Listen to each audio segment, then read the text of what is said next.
আসসালামু আলাইকুম। আমরা আছি এখন একটা গ্রামের মধ্যে। তো দুই সাইডে দুই পাশে একটু দেখাও। হ্যাঁ, এদিকে বেরো।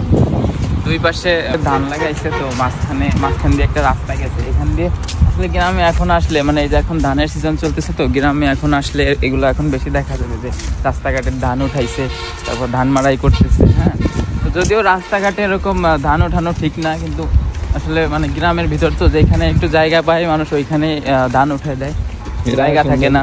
তো এই রাস্তার পাশে যে এটা দেখো ধান উঠেছে।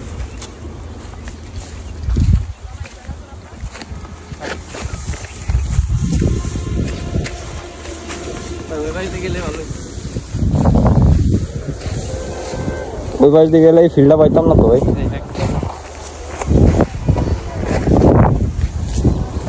যদিও রাস্তার উপর এরকম এগুলো ঠিক না, ধান ওঠানো ঠিক না, কিন্তু গ্রামের সৌন্দর্যের মধ্যে পড়ে এটা।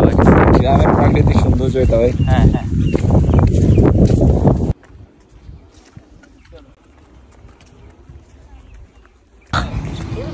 আজকে আমরা একটু রেল লাইনের উদ্দেশ্যে বেরোয়েছিলাম যে দুই ভাই একটু হাঁটতে বেরোবো, যে আমাদের বড় ভাই তীব্র দুজনে আজকে একটা গ্রামের রাস্তা দিয়ে যাচ্ছি।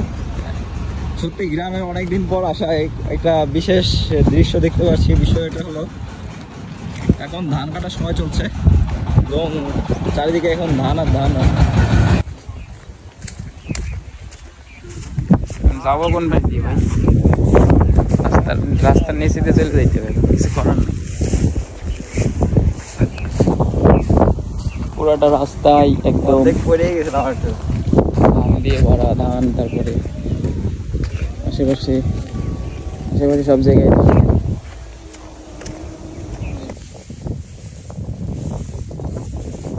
গ্রামে আসলে এখন এইসব উপভোগ করা যাবে, মানে ধানের সিজন চলতেছে।